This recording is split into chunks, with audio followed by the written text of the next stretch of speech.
آج کسی نے ایک ویڈیو شیئر کی تھی، اس میں کوئی عالم ہیں اور وہ بات کر رہے تھے، کہنے لگے 3 لوگ تھے اور ان کا آپس میں ایک مقابلہ چل رہا تھا۔ وہ مقابلہ کیا چل رہا تھا کہ تینوں یہ کلیم کر رہے تھے کہ وہ دنیا کے سب سے برے ترین انسان ہیں۔ ایک نے کہا میں سب سے برا انسان ہوں، دوسرے نے کہا میں بہت ہی برا اور بہت ہی ظالم و جابر اور مطلب سب سے خراب انسان ہوں، اور تیسرے نے کہا یار میں ہوں۔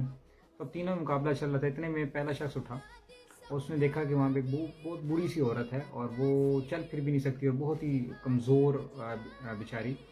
تو یہ اس کے پاس گیا اور اس نے اس کو زور سے دھکا دیا اور وہ اس کو گرا دیا، اور پھر گرانے کے بعد اس کو زور زور سے مارنا شروع کیا، اتنا پیٹا کہ وہ بوڑھی عورت بے ہوش ہو گئی۔ اور یہ آیا سینہ چوڑا کر کے اور کہنے لگا دیکھا میں نے نہیں کہا تھا کہ میں سب سے برا انسان ہوں۔ اتنے میں دوسرا انسان اٹھا، جو دوسرا شخص تھا وہ اٹھا، وہ گیا، اس نے اس عورت کے پہ تھوڑا سا پانی ڈالا، اور وہ جب تھوڑی دیر بعد ہوش میں آئی، جب ہوش میں آئی تو اس نے پھر اس کو پیٹنا شروع کر دیا، اور اتنا پیٹا کہ وہ عورت دوبارہ بے ہوش ہو گئی، وہ بوڑھی عورت دوبارہ بے ہوش ہو گئی۔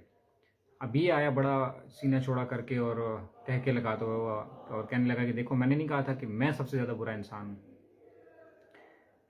جو تیسرا شخص تھا وہ سب کو دیکھ رہا تھا، وہ اٹھا اور وہ خوشی سے ناچنے لگ گیا اور ہنسنے لگ گیا اور ڈانس کرنے لگ گیا۔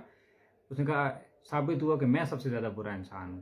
تو پہلے دونوں نے کہا کہ یار تم نے تو کچھ کیا ہی نہیں ہے، تم کیسے برے ہو؟ اس نے کہا یہ جو عورت ہے نا، یہ میری ماں ہے۔ یہ جو سٹوری ہے نا، اس میں انہوں نے کہا کہ یہ عورت اصل میں فلسطین کے مسلمان ہیں جو مجبور ہیں، جو کچھ نہیں کر سکتے، اور جو پہلا شخص تھا وہ اسرائیل ہے جو ظلم کر رہا ہے، اور جو دوسرا شخص تھا وہ تمام ممالک ہیں جو اس کو سپورٹ کر رہے ہیں۔ اور جانتے ہیں وہ تیسرا شخص کون ہے؟ وہ مسلم امہ کے حکمران بالخصوص، اور مسلم امہ جس میں اور آپ ہم سب شامل ہیں بالعموم۔ اِنَّ لِلَّهِ وَإِنَّا إِلَيْهِ راجعون۔